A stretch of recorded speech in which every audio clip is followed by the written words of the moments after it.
What number is this? I think 8. 8, okay. Maybe 9. We'll go with 8 or 9. 8. We should know that. You know, I listen to podcasts. People are like, I'm done. This is 178. And I'm like, oh man, I can't even keep track of 8 or 9. Hey, started, right? Hey, you gotta start somewhere. Yeah, You gotta, sure. Today we're talking to Tyler Goode. Yep. He's been a member at Top Tier. A year. Is it been a year? A year this month. Okay. I didn't know that. Yeah, last summer. Yeah, it was right before we had Landon. Because I came in for a little bit, and it was like right before he was born. And then when the maternity. That's right. and then came back, Yeah. really, it started after he was born, like 2 weeks after he was born. Yeah. So yeah, a year. Goes by fast, man. Goes by fast. So Tyler, why don't you give us like quick and dirty background, where you're from, where you've lived, what you do, family. Okay. So I am from, originally grew up and born in Hendersonville, North Carolina, so kind of close to Asheville. Grew up really just big into sports, baseball and football were like my two big sports. Graduated, did college for a little while, just wasn't too into it, did that for a couple of years, and then decided to join the Marine Corps. Became a Marine Corps infantryman, and then I've been doing that now for just over 13 years now. That's been my career. Married, I have two boys. Both are 5. Well, one's about to be 5 and go to kindergarten. The other one turns 1 tomorrow. So, and then I've been married to my wife now for almost 9 years. Okay. Yep. How'd you all meet? We met when I was stationed at Camp Lejeune in North Carolina. And I was living and staying down. I'd go down to Wilmington a ton. I just got back from my first deployment to Afghanistan, and we all went down there for a weekend. And I met. Me and my wife had mutual friends that I knew from high school, and met up with this girl I grew up with just to hang out, just try to get up with the people I haven't seen in a long time. And we were at a bar. So yeah, met her in a bar, and she literally, I guess she had talked to the girl I knew from high school and said, "Hey, who's that?" Like asked about me, and I guess fortunately, my friend Jessica, which is funny they both have the same name. My friend Jessica from high school told my wife Jessie, who's also a Jessica, told her, "Yeah, he's awesome family. He's safe. Trust me, he's a good guy." And then she randomly walked right up to me and was like, "Hi, what's your name?" It just like hit it off from there. So probably a little bit of liquid courage on her part, but no, from there, we dated for 3 years, and then got married. So the rest is history. So. And you were in North Carolina then, and you've been in there. Yeah. So yeah, she was actually in school, UNC Wilmington, and that's where I met her. And then we dated for a while. Got married shortly after she graduated from college. So she was, I think, a sophomore at the time whenever we met. I want to say she was a sophomore. And then, I was getting ready to move from Lejeune. We got married shortly after I moved to California. I moved there in like July of 2012, and then we got married in December of 2012. So about 6 months after I got there, then we got married, and then she moved out to California with me in I think January or February. So. And where in California were you, and how long were you there? I was at Camp Pendleton, which is just north of San Diego, so it's about 45 minutes north of San Diego. And I was there from July 2012 until January 2015. And in 2015 January, I got put on Marine Corps, like the recruiting duty. So became a Marine Corps recruiter, and I got my first station in Gastonia, which is just outside Charlotte. So we moved to Charlotte January 2015, and then I was there for working there till May 2019.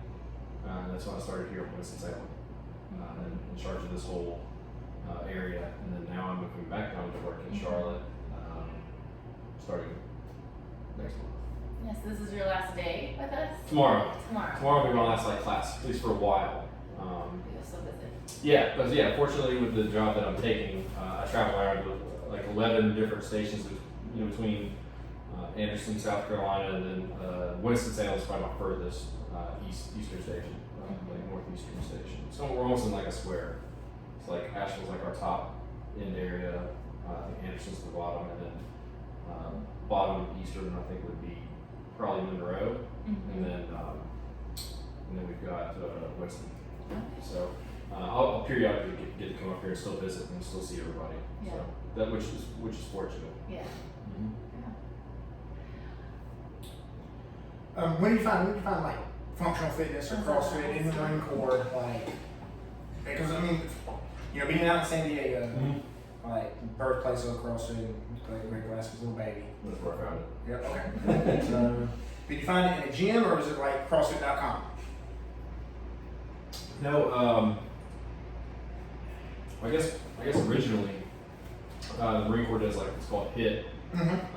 So you know the high intensity Interval training. Interval training. So we do a lot of that. I became a HIIT instructor like prior to like really getting into CrossFit. More like the fundamentals and stuff like that. Yeah, enough to where I could go coach a bunch of Marines on doing HIIT workouts. Because for us, and like what we do on a daily basis as infantrymen is you know moving a lot of odd objects and being able to be like full body functional versus just being like you know the meathead in the gym that can bench you know 600-700 pounds or whatever. We got to be able to kind of like you know carry you know 60 to up to 100 pounds on our back for miles on end you know without breaking. So kind of taught me the concepts of that, and then I started finding out CrossFit through some friends. Alright, so CrossFit, Yep. HIIT instructor for the Marine Corps, Yep. finding CrossFit through, you know, high intensity functional fitness. We Yes. can deal with that if you went to what Yeah, CrossFit so- defines as functional. Yep. So I had found it from a few of my buddies that were in First Recon and out in Camp Pendleton. A lot of the special operations guys that were doing a lot of it, and I can't remember if I just looked up a gym in you know, the vicinity of where me and my wife lived, but I was into wanting to you know go to it. My wife liked to run, like she was just more of a runner naturally, and she you know she played college softball, so she was a big athlete as well. So, but never like a gym type person. So I started going to Oceanside CrossFit. It was a little intimidating because there are a lot of elite athletes in almost virtually any gym that we were going to in Southern California. So Birthplace of it. So. yeah, it was insane. I remember like one day, or what was it? Like Dave Castor just walked in our gym. We saw him we went to competitions and saw him all the time. So it was just a night and day difference, I guess.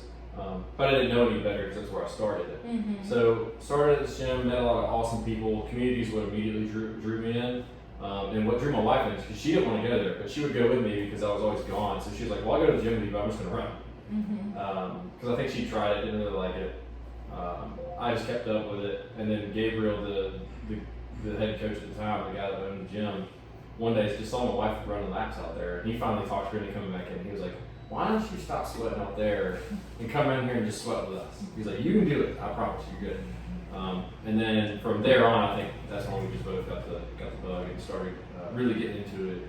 You know, getting into a little bit of competition, and then carried that with us back out here. So we did it out there for a few years before we moved back to Charlotte.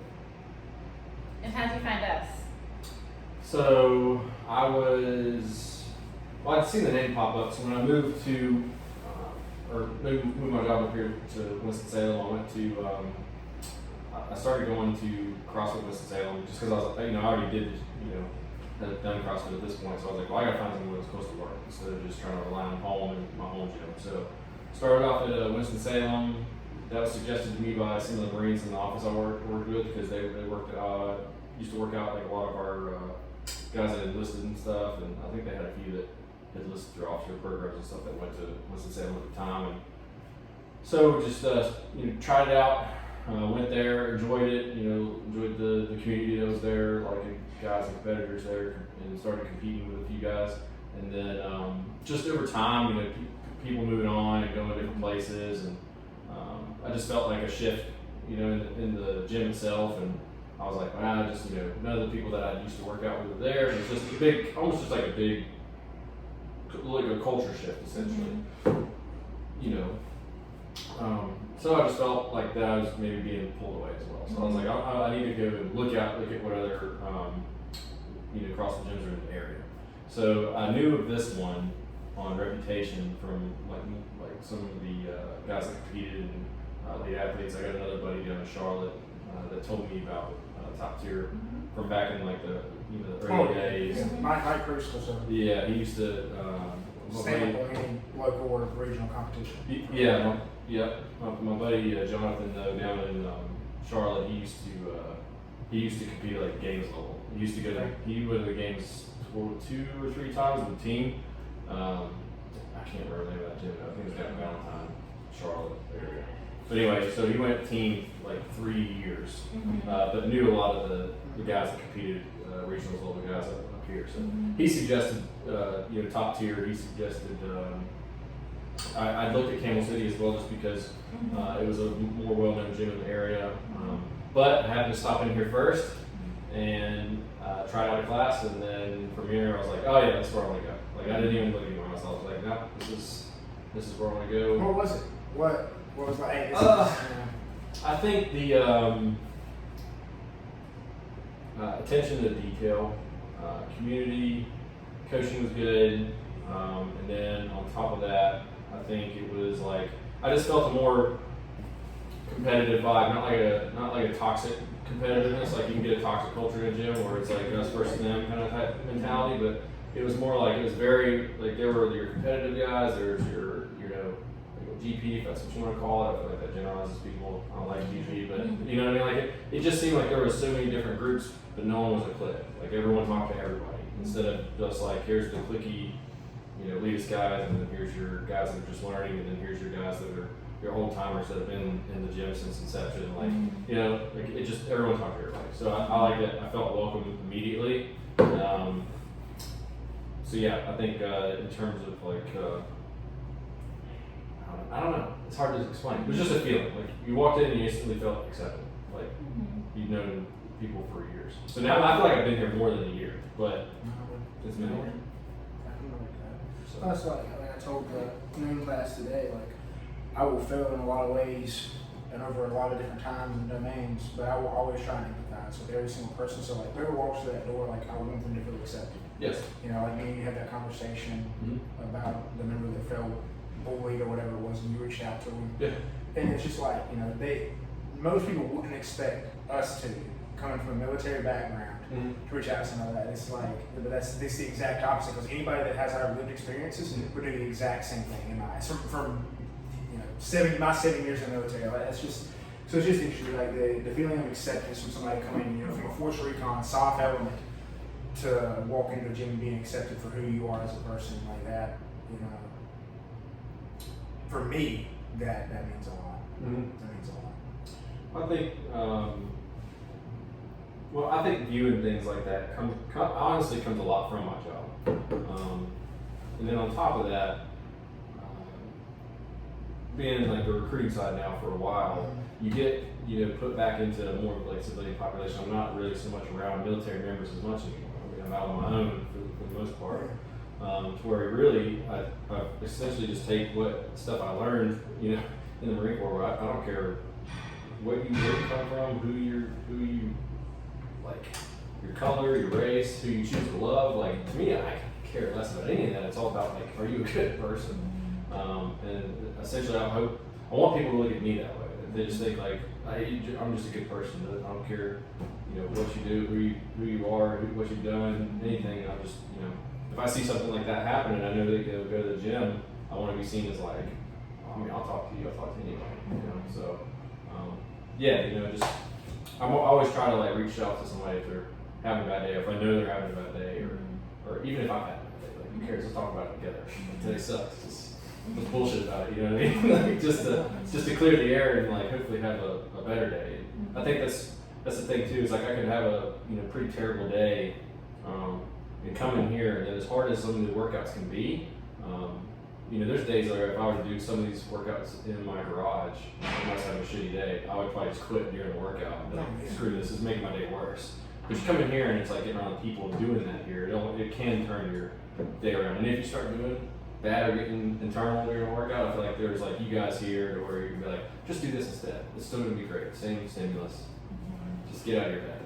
Like that's why I like to come here, because it's another person that can tell me to get out of my head that may not understand like why my day's bad. You know what I mean? I think that's why I like to come here. I think a lot of people look for that when they come here too. Yeah. So, and then you guys, I feel like, understand that, which is, I think, one reason why I actually hate having to talk about this being like my last day, because I'll lose that. So, but, not completely, but I think that's what drew me here, to kind of circle back to that question. Or I should say, kept me here and made me love it every single one more that I've been here. That's a compliment, because you've been a part of so many gyms, so I'm really glad that you landed here. And Yeah, I've not been in one so solid since California. Like when I was at, I think that last one, I would say, and my wife might say the same thing. Like we have, we go to CrossFit Belmont down in Charlotte, which is, they're great too. Super awesome community.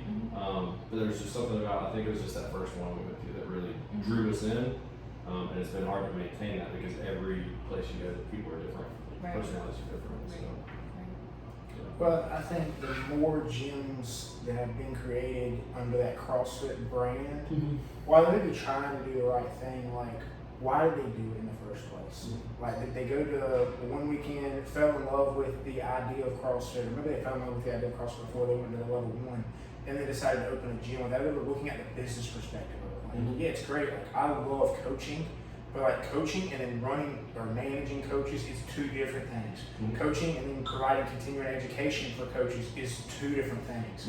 Like there's no you're running a business, and then it gets very hard in CrossFit because like you want to be that empathetic person, you want to be friends with the members, your coaches, everybody. But at the end of the day, like you have to make money, or you're not. And I see a lot of gyms that don't make it because like they're there just to be friends with people. Or they're actually not providing a really valuable service to their members, and they're just checking boxes, if they're even checking boxes. Yeah. Which, going back to what you experienced in California, like them guys started early on under Glassman, for all his faults, did a pretty good job of establishing a brand. Unfortunately, that brand was all him, but establishing it and then getting people to buy into the program, and then really developing, in that San Diego area, Southern California, like something that was really, I think, special.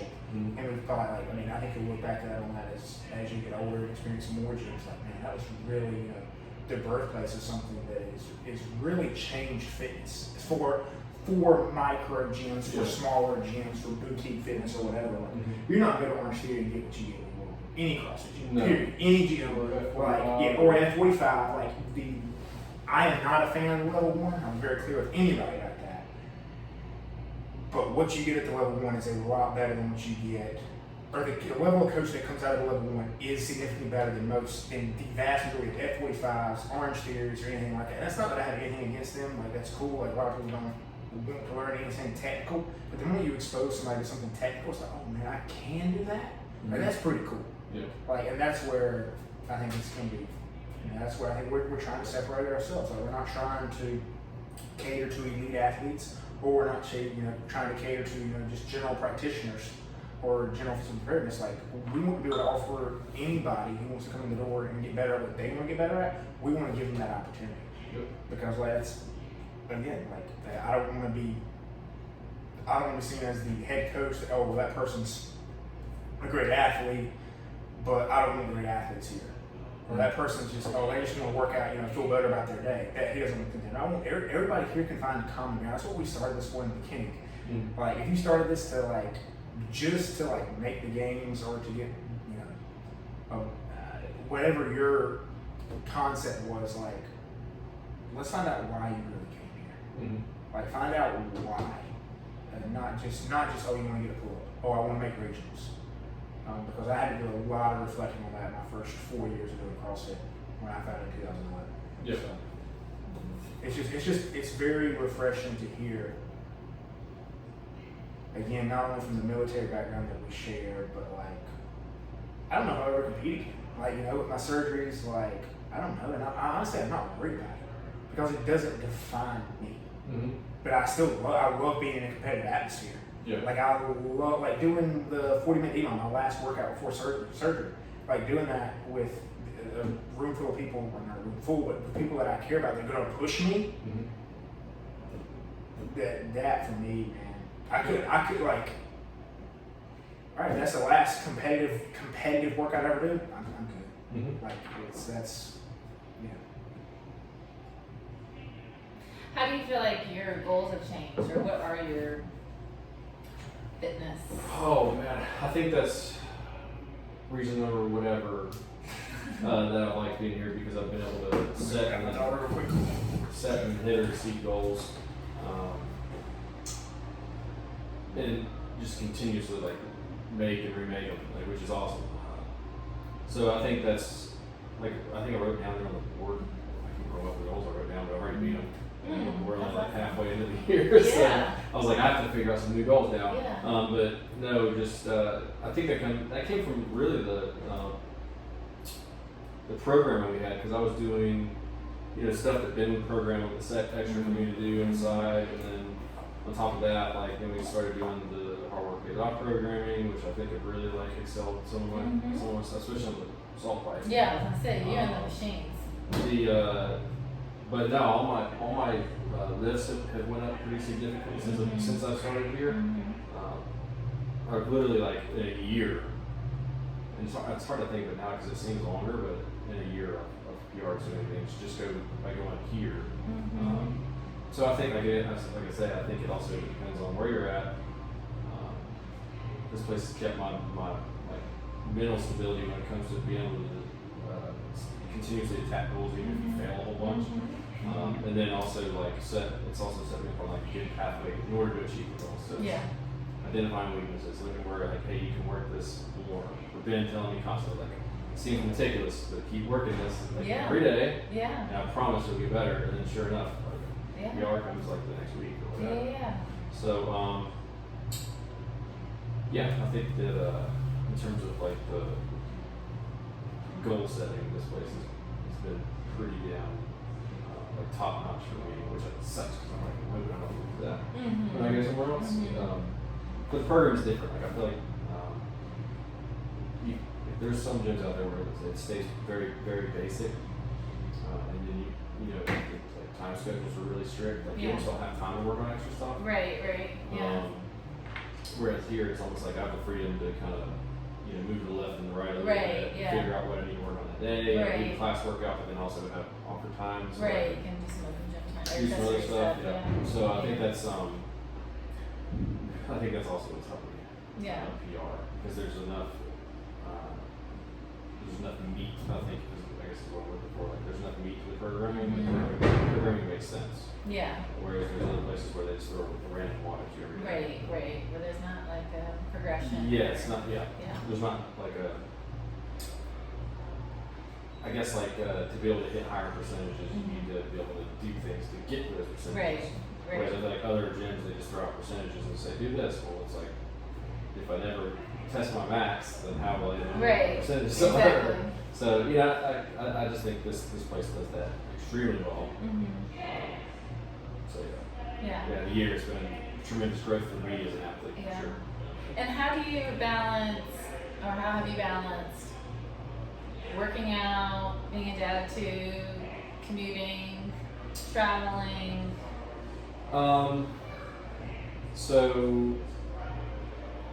Like since I lived in Charlotte, I've worked here for years. So just to give us insight in my day, I get up every morning around 5-ish. I'm up, make breakfast. I head up to Winston-Salem. I'm usually in my office by around between 7:30 and 8, depending on the day. But typically 7:30, 8 o'clock. Work all day. I'm in here typically working out. I was doing noon for a while, and I was doing 4:30 because it's better for work. And then I would go home, and I'm home every night by like 8 o'clock at night. Enough time to maybe see my kids if they're not asleep by then. And then I would be basically in the bed after I eat a little something, and then up to do it all over again. But yeah, managing working out. Fortunately for me, my wife gets it. Like sometimes it annoys her because there was days where I was like doing the workouts here. I'd get home kind of early, and she'd be like, "Yes." And I'd be like, "No, I'm gonna go to the gym. I'm gonna go to the garage and lift now." I had to go do like barbell stuff or like and work out. So that would make her mad, but I think I manage it pretty well. Yeah. Like I do, you know, I try to, you know, when I get home, help her out, you know, with the kids or Yeah. on the weekends. You know, I get my weekends off for the most part, so Okay. it's just usually during the work week, it's very taxing. Yeah. The drive I'm used to now. Yeah. I'm very glad I don't have to do it anymore. Do you? What do you 3 like? hours, it's like 3 hours a day. Yeah, so we're about to ask the same thing. Yeah. Do you listen to podcasts, your music, Yes. podcasts? Okay. Yeah, I listen to both music Yeah. and podcasts. Sometimes with like all the driving, I can't just listen to straight music all the time. Yeah. Yep. So What yeah. are your podcasts of choice? Oh gosh. I listen to a bunch. They kind of like change frequently. Hey, I'm not judging that at all. Yeah, so right all now- over the place. And I'm picking and choosing with episodes too. Like sometimes Yep. there's podcasts where I'm like, most episodes suck until you get something good. Mm-hmm. But I listen to everything from mostly like music stuff and Okay. military stuff. So I listen to Hazard Ground, which is they interview a lot of like combat veterans from Mhm. all the way back to Vietnam, all the way into today's Oh. current. I also listen to What is it called? Hazard. Hazard Ground, Okay. and then Former Action Guys. That's another one. Mostly guys that got out. Like I like those. Then I listen to Defiance, which is like a news. It's like an unbiased Okay. like, yeah. covering Just different news, subject not- of news. Yeah, they cover. Angles, just the news. Yeah, they cover different things, but it's an unbiased approach. So, which is kind of how I like to look at things. And then other just random like metal music podcasts. Funny one, I listen to Chris D'Elia's podcast. Congratulations, that was funny. Corporate Animus podcast, the training think tank guys. I listen to that one sometimes. Oh, okay.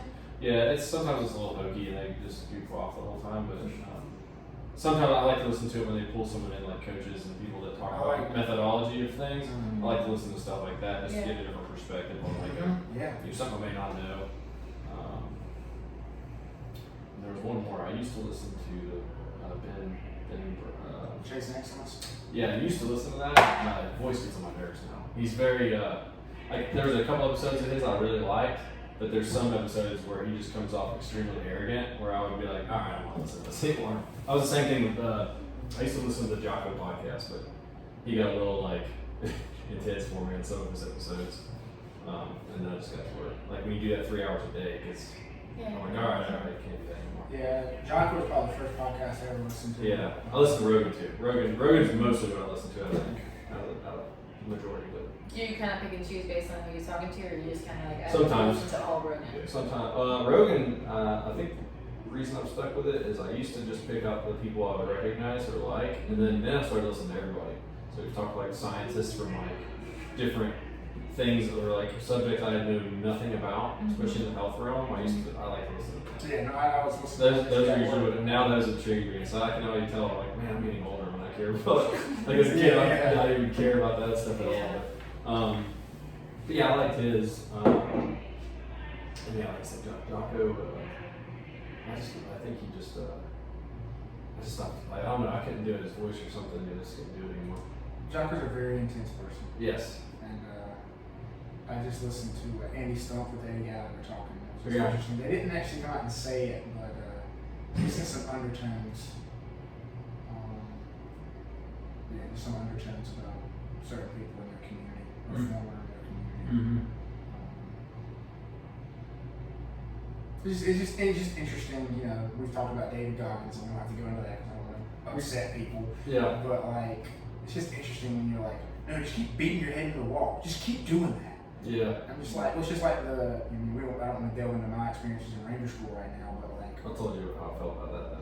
Yeah, no, I know, that's what I'm Yeah, saying, it's like, like, but like, it's like, no. Like, I'd be broken in half right now. yeah, I mean, that's, again, that's there's, I mean, yeah, it's, or like, you know, I have a tremendous amount of respect for Marcus Luttrell, the team never quit. Like, well, like, some things you need to quit. Yeah. Like, some things, like, it's time to quit and move on. Like, but is that really quitting? Like, is that the defining quitting? Like, it's just interesting the concept. I would never quit anything. I would die before I quit. It's like, well, like, to a certain degree, I get what you're saying, I understand that, but like, I don't think you can have that approach to the vast majority of life and actually be happy. Yeah, I think it's a way you look at it. like for some of those things, I always have to look at them and be like, what are they trying to say? Why a team member quit? It could mean, Yeah. you know, maybe if it's something that you really truly want, because or maybe reevaluate your goals. And it's like, well, you're not quitting, you're just basically evolving your goal. Pivoting. I like to So, call it pivoting. Yeah, but yeah, some of that stuff, you know, I just can't. Like, I was like, man, I'm a dad and a husband, more than being a Marine, like a hard Marine or whatever. So the whole like just beat your head against the wall until you get through it. Well, no, I understand having mental grit and being able to push through, because you can push through literally the majority of things that you think are too hard for you because your mind gives up before your body really does. But man, there's some things that Guyman has done where it's like people physically told him, like when he was doing that mountain race and I forget what it's called. The elevation almost killed him. Was it the Moab? Yeah, it got in his lungs. Moab? I don't know if it was Moab. It was Utah or somewhere. Anyway, elevation sickness. But anyway, eventually it started messing his lungs up. Like one of his lungs was collapsing or something like that. And they were like, he went to the hospital during the race and then went back out to go run. Just because he could. Was it? Like they were telling him to stop. To prove himself he could do it. Yeah, if I'm in a race and my lungs collapse, like one of my lungs were partially collapsing, I'm pretty sure I'm gonna stop. And I mean, his story is amazing. Like what that dude has lived through. Yeah. Like, you know. It is. But like. But there's somewhere. I don't know. Like maybe I'm wrong. Maybe my views are wrong. Yeah. You know, while I'll never be a games athlete or a regional Well, athlete, yeah. it's like I mean, I struggle day to day, but I'm happy in my life. Mm-hmm. Like, you know, I don't know. Like I'm kind of happy. Yeah. Like, but, I mean, like not that I'm pursuing happiness. Like, what's the Greek or philosophy just to pursue happiness? Like just pleasures in life. And it's like I'm not just pursuing pleasure. Like I enjoy making myself suffer to a certain degree to remind, okay, you can still suffer, like you're okay. Mm-hmm. But like to suffer to the point of like, that's my knee, like, oh, my knee hurts. Like I know I messed up, but it'll be okay. It's just cartilage. Like I did that for a while. And it's like, okay, man, what are you doing? Who are you proving this to? Yeah. Like what? Yeah, like, I see some of that stuff that can be like I guess you could say mental illness. I mean, it's a. I think you're absolutely correct. Yeah, some people that do things just over and over and over, where it's like they inherently need to stop.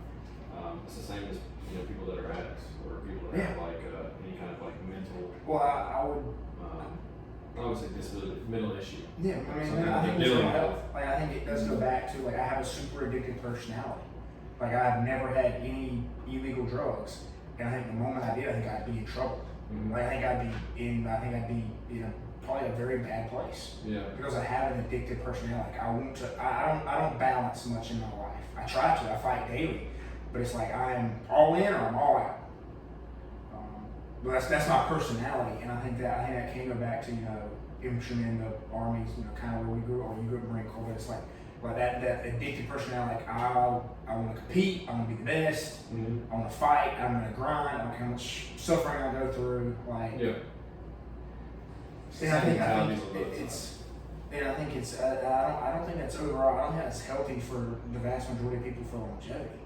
No, I deal with the same thing because once you get addicted to stuff, like when it comes to like goal setting, especially with working out for me now, it's like if I miss it, like I miss a day or something happens, like I will literally bend over backwards to make sure I've worked out, and sometimes it can be to my detriment. Where it's like some people, people tell me like it's okay to miss a day, like you're not gonna lose your fitness, and it's like, but in my head, it like really messes with me because I'm very routine and I'm very like. Maybe not routine with the workouts I do, but like very routine. Like I've got to do something today. Like, I have to move. I have to hit this workout, or it'll drive me nuts, or it'll like mess with my mood. Like I'll be in a terrible mood if I know I'm gonna miss my workout that day. Day already shot. Like, that's kind of how it is with me sometimes. I get really irritable about it. I don't like being thrown off my routine now. Yeah. Where and I think part of that too is coming from my job. My job. Is not a very routine job, but it's gotten to the point where I can make it very routine, and I've been used to doing that for a long time now. But yeah, sometimes I feel like that affects me, and is like wanting to grow in this like fitness realm, I guess. Wanted to grow more in terms of like lifts and get able to lift more and do more. And I'm like, well, if I miss, like keep missing or whatever, I'm not going to grow like how I want. But at the same time, I also have to take a step back.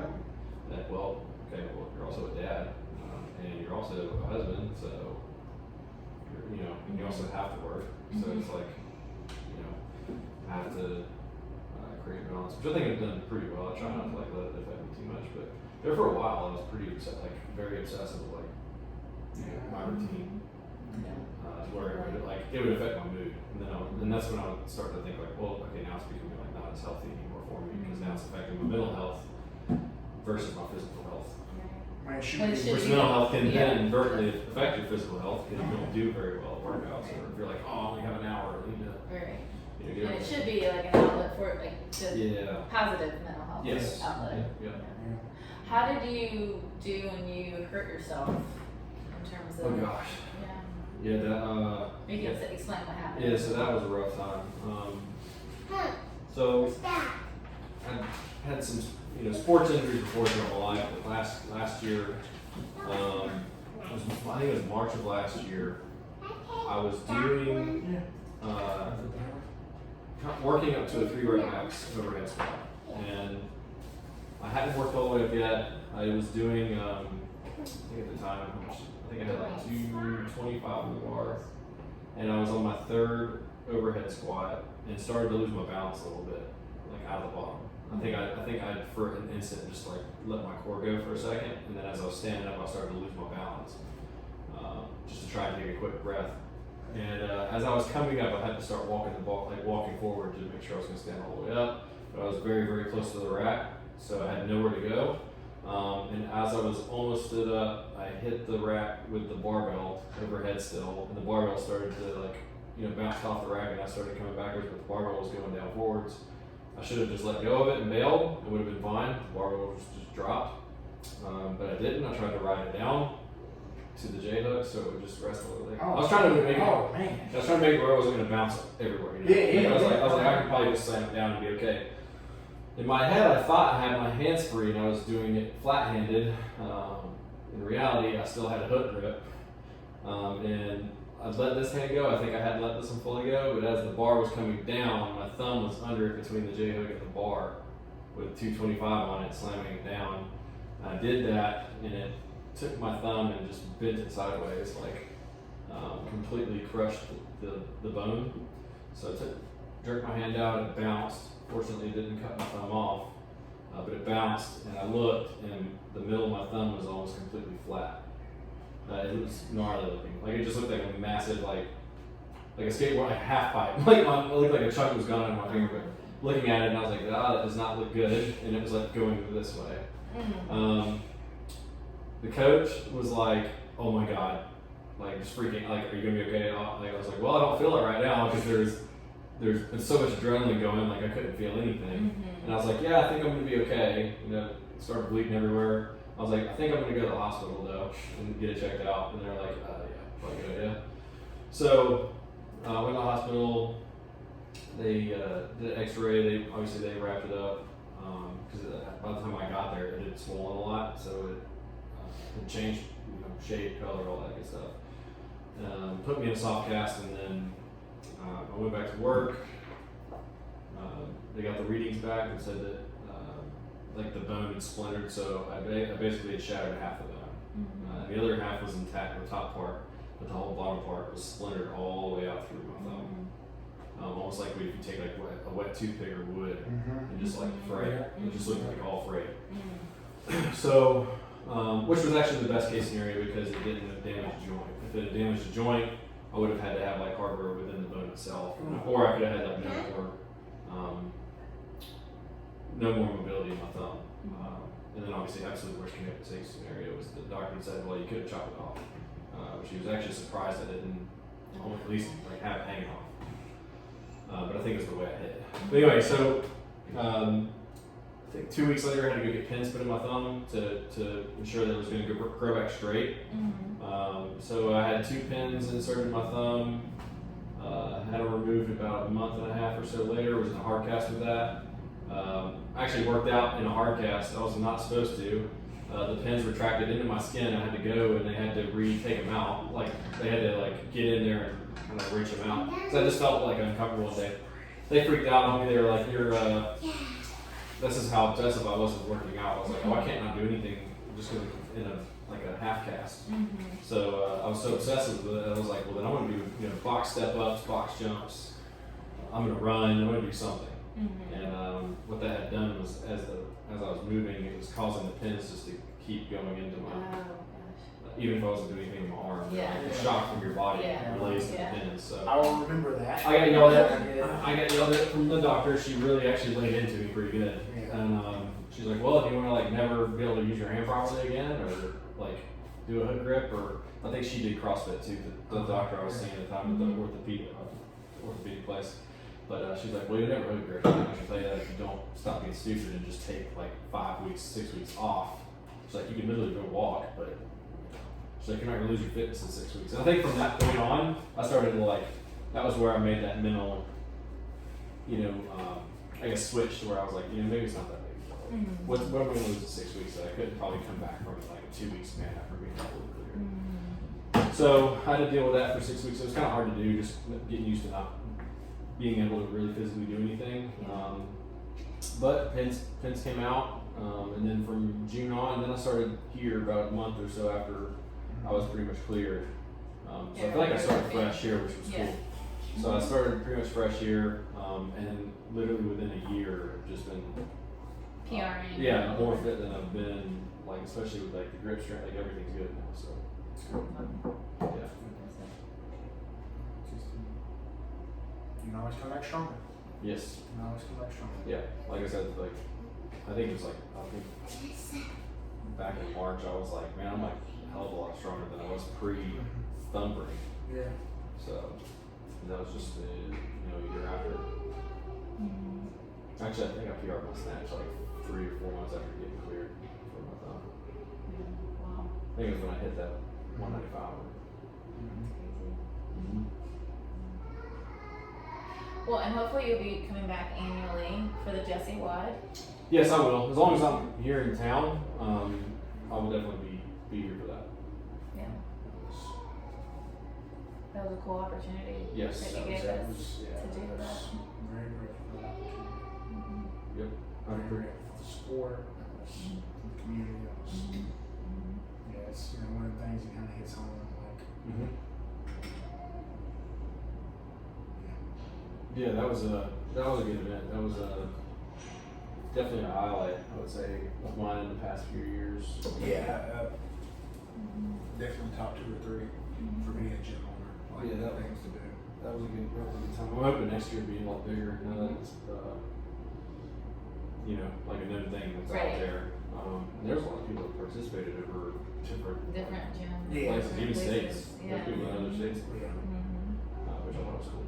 And you don't always get to like see that stuff, but we have people like Alabama doing it, or like other places I've been that were doing it, which was awesome. Like I've gotten a lot of other pictures and stuff from people I knew that were doing it in their gyms. Like they had pictures of them doing the workout, or even if they modify it just a little bit. It's a pretty brutal, pretty brutal workout. But I look forward to seeing like how it comes out next year. Yeah, I bet it's going to continue to grow. Yeah, I think that's awesome. Any questions? Thoughts as you move on to the next chapter of your life? Well, I will say I've been looking forward to this week, but not looking forward to this week at the same time. It's like a very like bittersweet. Like I'm so ready to not be making that drive anymore. And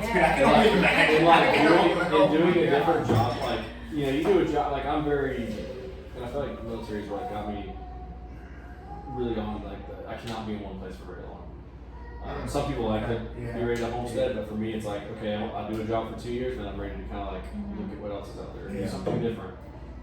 Which I'm ready for the change of pace, but I'm also like I finally found a gym, like a home that I love, that I don't want to leave, which sucks. But fortunately, I will be able to come, like I said, visit periodically. Yeah. It's not really enough for me, but we'll see how it goes. But yeah, that's the only thing that sucks for me is this being my last week here per se, is being a normal member. Yeah. So plus made a lot of gym friends here. Yeah. We really appreciated you as a member and friend. Absolutely. You'll be missed. Well, I'm not going anywhere. Social media, it's easy to find people. And everybody, a lot of people in the gym don't remember, so. Yeah. The world's a lot smaller than it used to be too. Yes. The world's a lot smaller. Like Charlotte ain't that far away. Mm-hmm. It's not. So No. yeah. But, This has been very reflective for me. I wasn't expecting this. I'm gonna lie. It's just been very reflective. yeah. Internally for me. Like the year you being here, we're coming up on getting close to a year that I signed to be the co-owner. Like, Yep. It's just like it's been a COVID, knee surgery. It's just a reflect on my time in the military, what that means, how that shaped me. Very grateful for people like you that support us and that see our vision, that our values, and that means a lot. Yeah. That means a lot. Yeah, I appreciate everything you guys have done for me, especially, you bring up COVID too, and a lot of people got out of shape with COVID or make excuses as to why they couldn't do something, and I was like, I feel like I only got fitter in COVID, but I think that came from the programming and the stuff that was being put out there for the members here to do, even if you did it at home. I felt like it was very, to me at least, it was not all negative, during COVID, especially in the fitness space. You gotta find opportunity and chaos. Yeah. My favorite thing to say, opportunity and chaos. Yeah, so I definitely appreciated that. And like I said, it never felt like an odd gym experience, even through that kind of time. So. Today was the first day that I wasn't putting people in squares. That did feel weird. Like with the hybrid class, that was weird. That was different. I'm not sure how I'm rolling with that, but we'll find a happy medium with that. But yeah. I want people to feel comfortable and safe working out. Well, it was packed today. It was packed. It was packed. I mean, we had some overflow. No, it was packed. Yeah, it was. I don't know. We'll have to. Me and Melissa will have to keep an eye on that. And again, we want to provide the best experience to our members. And I do think the more the class is full, the more you got to balance when having a full class and to coach the people. But when it's a small class, it's just not as much energy. Like I mean, maybe if you're doing a super competitive workout like one time, but the more people that are there, the more energy is in the room. I don't think you could provide studies for that. Staying in each, it could be in left field here. Yep. But I think the more people in the room that are working out, that are engaged, where there's a toxic atmosphere, like the energy is gonna explode. Yeah, I still had a great workout today. Yeah. I enjoyed it. I like having more people around me suffering too, so I don't feel so bad for myself when I'm like, this sucks. Why do I keep tripping? And then what is that? I was looking around, I saw some more people tripping, and I was like, oh well, that's okay. Everyone trips. Yeah, everybody trips on that kind of work too. So. Well, thank you for your time. Time is my love language. Well, I appreciate it. So I appreciate you guys having me on. So I'm definitely gonna miss this place though. We're gonna miss you. So. But we have tomorrow. Yes, I will be here noon tomorrow. That's good. Maybe I'll take the. Okay, I ain't taking it. I got some more people there.